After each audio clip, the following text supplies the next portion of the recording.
Hello and welcome to New Jersey Politics with Laura Jones. That is me. I am Laura Jones. And today we are talking about a number of important issues, election and voter rights in our state, and also how inflation is rising as well as energy prices and how that impacts New Jersey businesses. Standing by, Democratic Assemblyman Dan Benson. He represents New Jersey's 14th legislative district, which covers parts of Middlesex and Mercer counties. We're going to talk to Assemblyman Benson about his bill that would allow same-day voter registration on some election days. First, we have Michelle in Securca. She is president and CEO of the New Jersey Business and Industry Association. It's an organization representing thousands of businesses, both large and small, throughout the Garden State. Well, Michelle, thank you so much for taking the time to talk to us today. Oh, it's my pleasure to join you. Thanks so much for the opportunity. Well, let's talk a little bit about New Jersey businesses, no matter the size, large, small, how they are dealing with inflation and rising energy prices. Most places, so many places just barely rebounding from the pandemic, and now we're dealing with astronomical cost of inflation. It is one crushing blow after another for New Jersey business. As you just said, wading through COVID, finally kind of getting back, bouncing their step from that, only to really be hit by these challenges with inflation. We still have a hiring crisis that is unprecedented, as well as retaining our workforce. And yes, now you have the energy, the geopolitical issues, the social issues. I mean, the list goes on and on. The reality is it's taking its toll on New Jersey business. We're about a third less small businesses across the state of New Jersey than we were in January of 2020. That is a sad statement. Wow, that is a lot, because you know the big employers, but the majority of businesses in New Jersey are made up of small business owners. Am I correct? Oh, absolutely. The backbone of New Jersey's economy are the Main Street businesses that we see each and every day, small to mid-sized business. Right. Well, the Governor, Phil Murphy, recently laid out his proposed budget, nearly $50 billion budget, $48.9 billion budget for fiscal year 2023. And according to NJBIA, less than 0.1% is going to be going towards relief towards small businesses. So what did you make of that messages for businesses in our state? And just your take. That the plight is not being heard. We are thankful there's about $50 million going into the Main Street Recovery Program. We'll take every dollar we can get. However, direct relief to New Jersey business is significantly lacking in this budget at a time when we need it the most, frankly. The governor's anchor program, which is meant to bring property tax reform, which is basically a tax rebate check that is only available to owners and renters. New Jersey businesses pay 50% of property taxes across the state of New Jersey, and in many regards, one of the largest bills that they pay each and every year. So we were looking to see more direct relief. New Jersey business is also staring down an unemployment insurance tax increase for the next 3 years. They're in the middle of the first increase right now. All told, over the 3 years, that'll be about $1 billion in increased cost. And that is significant at a time that they can ill afford another expense like that. Well, the governor proposes, as they say, and the legislature disposes. So, not until we get to the end of June will that budget be set in place. What are your priorities? What are you all trying to do, trying to get to lawmakers to let them? What is the message you want them to hear? Well, we have a few messages. First and foremost, let's just say that fiscal responsibility, when the state is so flush with cash as we are right now, because we have overperforming taxes because of tax increases of years ago. We had unnecessary bonding that brought us an additional $4.4 billion into our budget, and then we have all this federal money that we still have ready to put to play. But things like pension payment and debt defeasance, those are good things in this budget. So we want to see those things stay, right? But we want to see an investment in things that stimulate the economy, like workforce development, infrastructure, as well as innovation. And that leads right to our businesses. We would like to see relief for that unemployment insurance tax increase that they are staring down. That would be some good direct relief to them. There's a bill going through the legislature right now that actually provides real tax relief and reform, and that has to do with energy tax receipts. If that goes through, that actually truly lessens the burden before someone is paying, because it's a redistribution of income out of the general fund right back into municipalities, which will offset local. Right now, any programs, again, are a rebate as opposed to reform. Yeah. Well, you hear about a lot of businesses, they're leaving our state, they're moving to other states because they have better tax incentives or states where it's more affordable and taxes are simply lower. Is there enough being done, or what is being done at the state level to help businesses who are here that have set up shop here, and businesses, they want to stay here? What's being done? Yeah. So, there have been some programs. I want to do a shout out to the EDA, who does yeoman's work in trying to bring resources to business. But again, these programs are for specific types of business and for particular types of products, not across the board.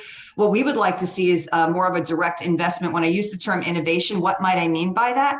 A program stood up that perhaps helps companies as they're coming back from COVID to reimagine their business model by way of additional use of technology, whether it's in how they make their product or service or deliver their product, right? Everyone has to reinvent and reimagine in this COVID world today.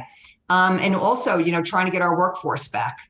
We have been, an advocate of anything that could help to bring additional, wage assistance, and be it just one-time money that might be tax credits, for example, in certain hiring that you may do. So that, again, a company is taking expense off their bottom line so they can then in turn that money back into reinvestment into their workforce and into their economy. I mean, I know just as a consumer, the way I do business has vastly changed. I do so much online. Do you have an idea, a ballpark of how many businesses, for instance, maybe a retail spot, not able to maintain their lease, but they're still pumping out product, and they've got to, like you said, reimagine that? What kind of percentages or what kind of numbers are we talking about as far as are people having to just completely rebuild a business plan almost, really? The overwhelming majority. We have said all through COVID to every one of our businesses, if you're not thinking about reimagining and redeveloping your business today, you're going to be left behind. You see it, and when people don't come back to work, that's where technology has to come in and augment, right? So now we have a little chicken and egg. Some people say, well, automation's taking over these jobs. No, these are jobs that people aren't coming back to. And, I want to remind us that we in New Jersey have become a service sector industry. We were a manufacturing industry up until just a few decades ago. We took our eye off that ball, and in doing so, we could see how challenged we are today when people don't want to come back to those entry-level service type jobs. Those are the ones that are remaining unfilled, and that's where we have to reinvent and reimagine those industries going forward.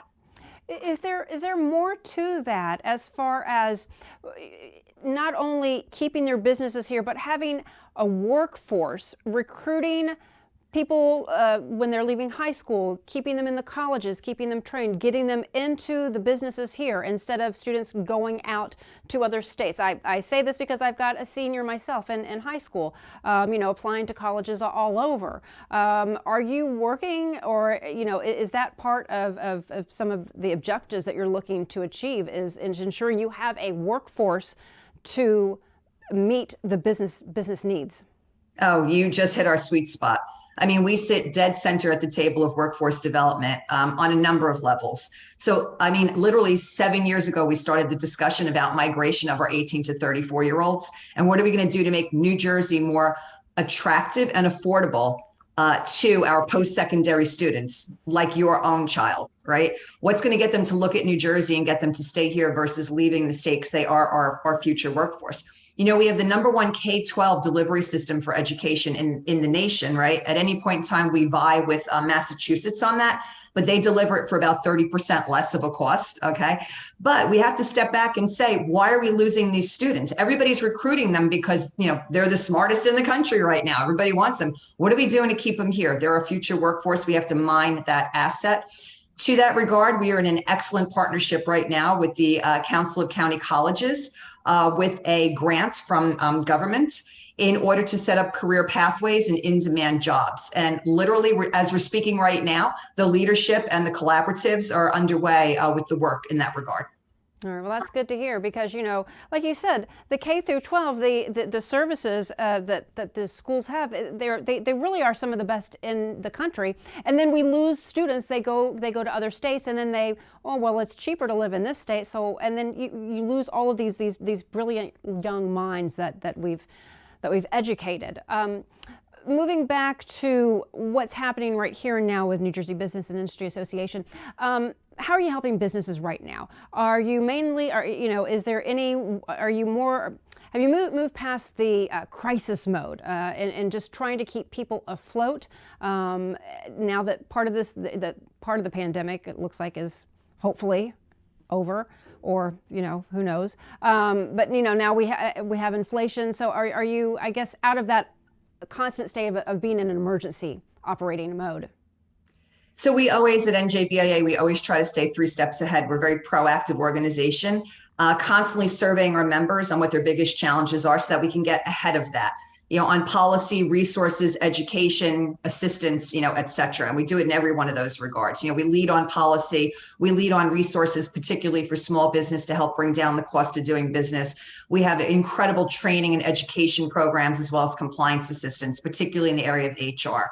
So, we were in crisis mode for a long time. I will tell you that every day there's some new crisis coming down the pike, but we are able to walk and chew gum. So while we continue to be there, proactively moving a very comprehensive agenda for the bigger picture for our businesses, understanding their challenges and meeting that with good opportunity. At the same time, we're always there kind of with our baseball mitt up, ready to catch the ball that's being thrown at us and ensuring that we know where to throw that ball next. If somebody's out there watching, they might be a small business owner and maybe they don't know about you. How do they get in contact with you? Who can get in touch with you and how can you help them? Absolutely. Very easy. njbia.org. It's as easy as that. Easy as to large, small to large. And there is a feature on there that is, Ask Michelle.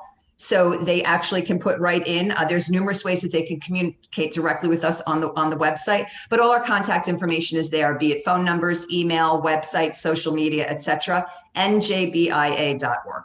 Thank you so much for taking the time to talk to us today. Really a pleasure. Thank you. I really appreciate the opportunity. You be well.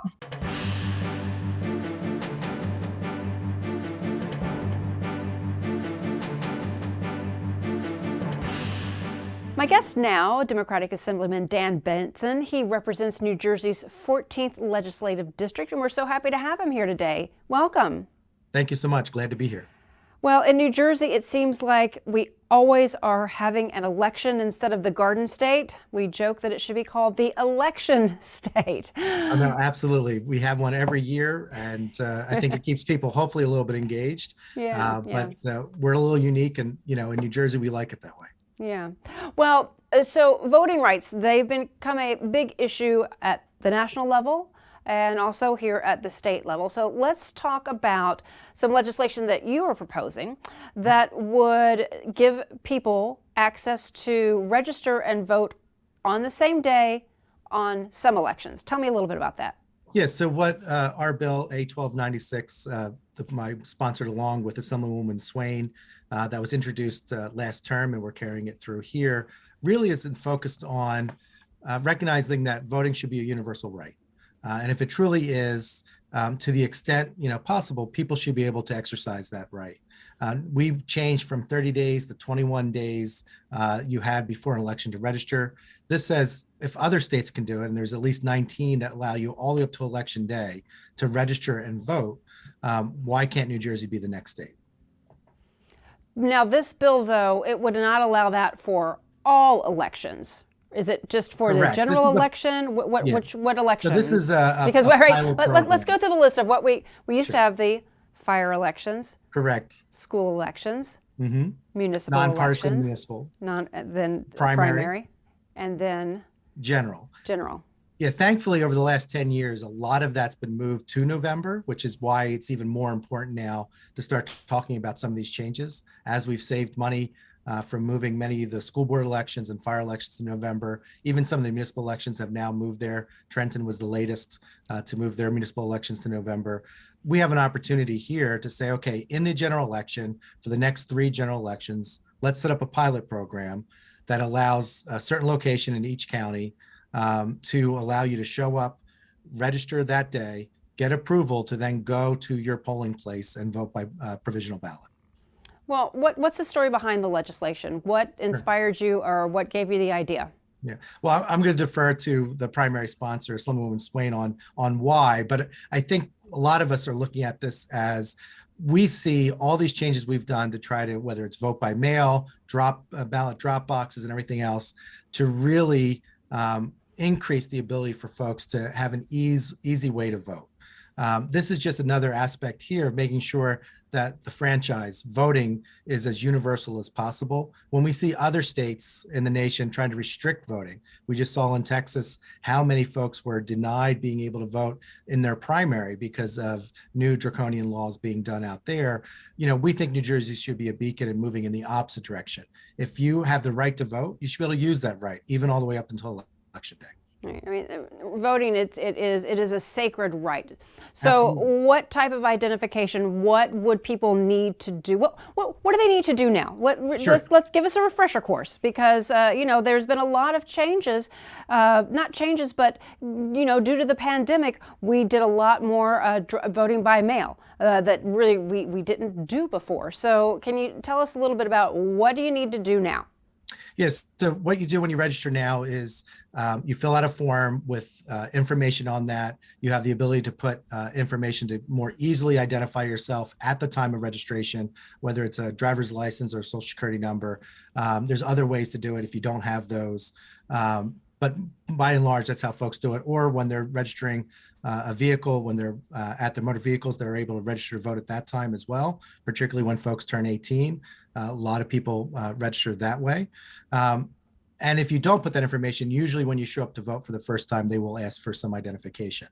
What this bill proposes is, again, because it's a pilot, when you show up at this designated location in your county to both be able to vote same day as registration, you have to show identification. This allows you to show driver's license, passport, something that shows your residency, though it could be a utility bill in addition to that. But you got to be able to show, one, your identity, and two, your residency, and those are key.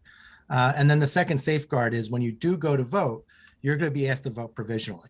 So just like if you showed up to the polls and your name's not in the books, but you claim you are registered, you are able to vote on a piece of paper, provisional, that is then checked by the Board of Elections after the election to make sure that that vote should be counted and is valid.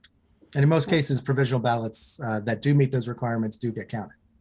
Right. So there already is a mechanism in place to be able to account for the provisional ballots, or these ballots that people would register the same day. Yeah, we expect there is going to be some cost to this, but our goal in the bill and the way Assemblywoman Swain had the bill drafted is to make sure that those costs are minimized in this pilot. One, using the existing kind of identifications that someone would use, being able to only have certain locations in this pilot program, have a report that comes out to say, how do we then expand out if this is something that's successful? And lastly, using the existing provisional ballot process for when they do go to vote at their polling place. What are some of the barriers that people are encountering when they are trying to register to vote? Like, I feel like even when you get a library card, you can get a voter registration card, or like you said, when you are going to get a driver's license. It seems like there are a lot of opportunities, but you're saying not necessarily. Yeah, particularly for younger people. They're not necessarily in those places where those registrations are, and they may not learn about how important an election is until it gets much closer within that 3-week time. Think about how many fewer newspapers we have, how much even online coverage of local elections is very minimal, and even national news election coverage for state elections is dropping. And so oftentimes it's not until those last 2 weeks of an election that people start learning about who candidates are and whether, that there even is an election. And so being able to vote in those last 3 weeks and expanding that, I think is really important for those folks. And I think so there's an information barrier, I think, is the primary one. And there's a whole sort of folks that may not have an opportunity to register until that 3-week period. And so these are folks that are, returning home veterans, folks that are returning home from school. It could be folks that are returning to the community after incarceration. There's a whole host of folks that I think have a very significant barrier that is related to that time frame of the 3 weeks prior to the election. Yeah, but that was going to be my next question. Is there one particular group? Because I know you mentioned young people graduating high school or right when they turn 18, they may not realize that, hey, yes, you do have to register to vote. Probably because they've spent so much time at the MVC trying to get their driver's license. Yes. Oh, I'm sorry, I'm going off in another direction there. But yeah, how many 75 points of identification to get a driver's license, a provisional license, and Social Security. So it can be difficult for some folks. But you know, on a serious note, what population do you think this is are you most concerned about getting involved and getting to be a part of what people? But my relatives, you know, fought and died for the vote. These are going to right be to vote. Yeah, folks that are, like I said, rejoining their communities, whether that's from incarceration or coming home from serving. It's young people. And then I think people that, for whatever reason, are kind of been separated from society. It could be a national event occurs and they realize, you know, they want to engage in their civic responsibility and their right to vote. And only to find out, okay, it was 2 weeks before the election and I've missed my opportunity until the next one.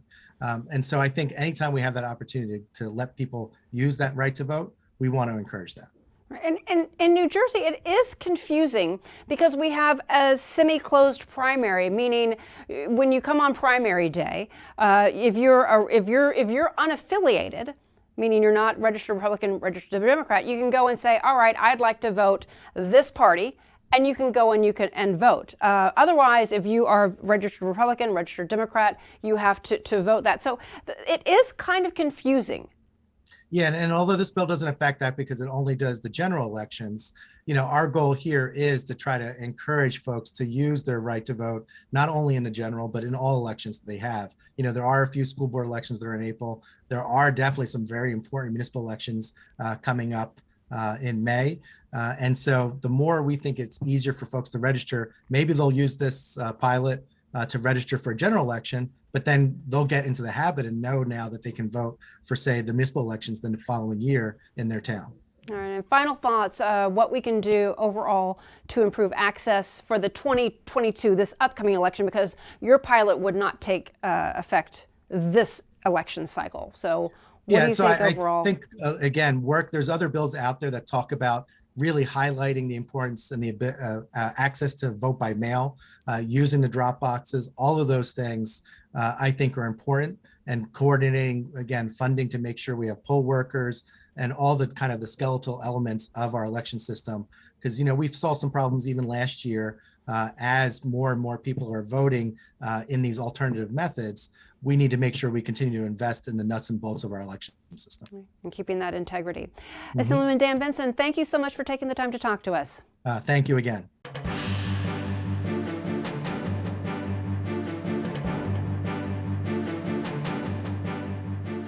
There are several new bills proposed by lawmakers in Trenton to tell you about. One bill would start classes for New Jersey high school students no earlier than 8:30 a.m. Another bill would check if workers in government agencies are responding to inquiries from taxpayers. A third bill would provide help for people facing foreclosure, allowing them to stay in their home longer. Meantime, Governor Phil Murphy signed a bill that extends utility shutoff protections for New Jerseyans. The bill prevents utility companies from cutting services for 60 days after an application for aid has been submitted. Sticking with energy, Senator Edward Durr has introduced legislation that would give New Jersey families $500 of their tax relief to help with soaring gas prices and inflation. The governor says the idea is worthy of debate. Recently, we spoke with Assemblyman Kevin Rooney about his bill that urges the federal government to approve construction of oil and natural gas pipelines within the United States, including those that have been shut down or have had approval denied. We're talking about the Keystone Pipeline, amongst others. You know, we hear the administration talking about all the leases that are currently out there. But the reality is there's more that we can do. And those leases will take multiple years. We have the opportunity right now, just with a flip of a switch, get our own energy back to where it was just a year and a half ago. You know, look at, since this administration has taken over, the rising cost. You know, a short memory ago, year and a half ago, we were paying $1.99 for diesel. Now we're paying $5.50, $6 in the state of New Jersey. That's unheard of. We don't need to go back to 2020 prices. We need to go back to 2019 prices. I also spoke with Senator Shirley Turner about her proposal, a gas tax holiday that would temporarily suspend New Jersey's gas tax. It's a temporary freeze, and it's really more of a rollback for 60 days. And it's in order to give our consumers, particularly low and middle income earners and senior citizens on a fixed income, a break, some breathing room, because we've seen the cost of gasoline skyrocket over the last few months. And much of that is due to the geopolitical unrest that's taking place in the Ukraine.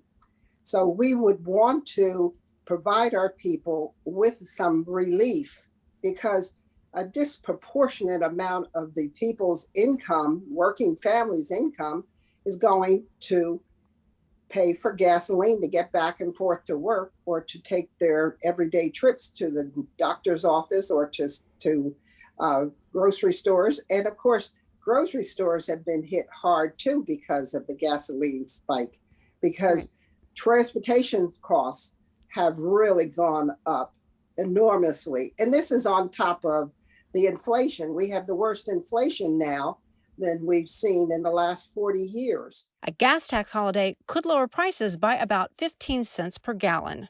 And that will do it for today. I'm Laura Jones. Thanks so much for watching today's edition of New Jersey Politics with Laura Jones. We'll see you next time.